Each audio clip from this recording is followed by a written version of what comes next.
Thank you, Ashley, for inviting me, and Sandy for introducing me to Ashley. Like y'all know, my name is Sophia Castro. My little background, I'm going to go real quickly because if not, I'll take up the whole entire time that I have up here to speak about generational wealth. Myself and my husband, we were raised in Hialeah, Florida. If any of you are from here, you know it's a small little town with a very Latin community.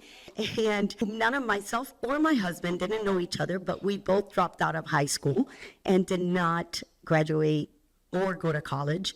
But when we met, we knew that we didn't want to continue the path that our parents took, and that we wanted to do something more, especially my husband. When I met him off the bat, he told me, I'm just not your normal individual that's going to go work for somebody. I am definitely going to be an entrepreneur. I didn't even know what an entrepreneur was. I met him at 18 years old. But I dropped out of school because I wanted more. I'm one of seven, and my parents came from Cuba and had absolutely nothing. They worked really, really hard. We had a roof over our head and food to eat, and that was about out. But for me, the loving home, I was rich. For me, I didn't even know that I was poor until I met my husband. And so we decided that we were going to do something for ourselves and not work for anybody. And when 6 months after we met, we became pregnant by mistake. I was 19 years old, he was 22. Both of our parents didn't have money, and we were like, okay, now how are we going to do this? But we were going to do it some way or the other, and we decided to put our heads into creating businesses. And of course, we failed many times. We failed probably 6-7 times in small little businesses because we didn't have the knowledge, number one.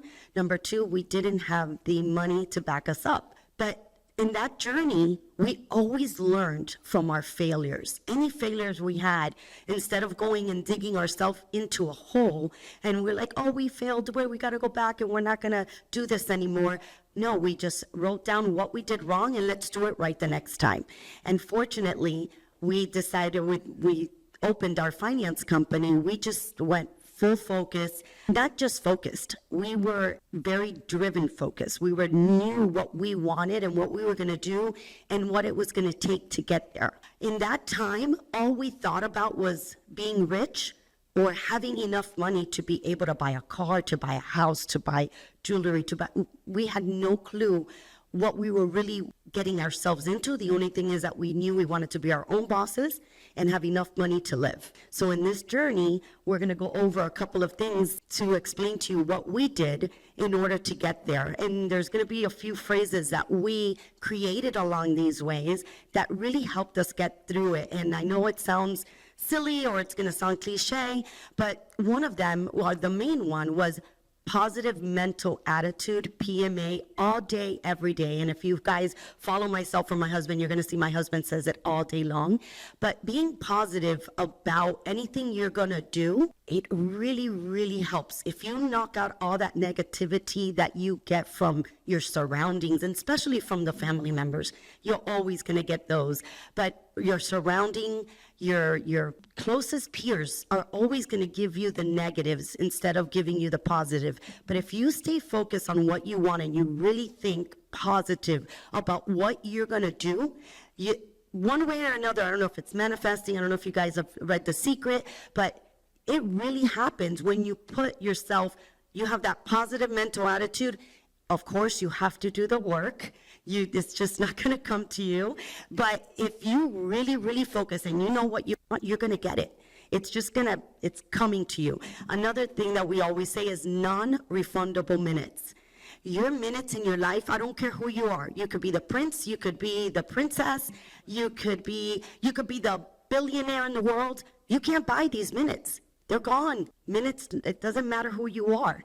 So if you don't value your minutes, it's impossible for you to be able to get anything accomplished.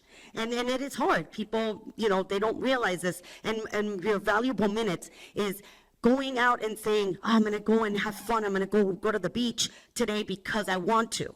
Yeah, that's great and dandy, but you're missing out on those minutes that you have on your goals or on whatever you want to do if you don't really put those minutes to work. So yeah, there is minutes that you want to spend on the beach, or if you want to go out and party, if you want to go, whatever it is, but understand that those minutes will not be refundable. They're not coming back. So, taking advantage of every minute of the day is very important. And then the other one is stack and rack. And what stack and rack means for us is that you stack all your money that you have and you rack it into knowledge and investment that's going to give it back to you in life. So those three things we lived by since we started off our journey. And I tell you what, it has worked out to be amazing.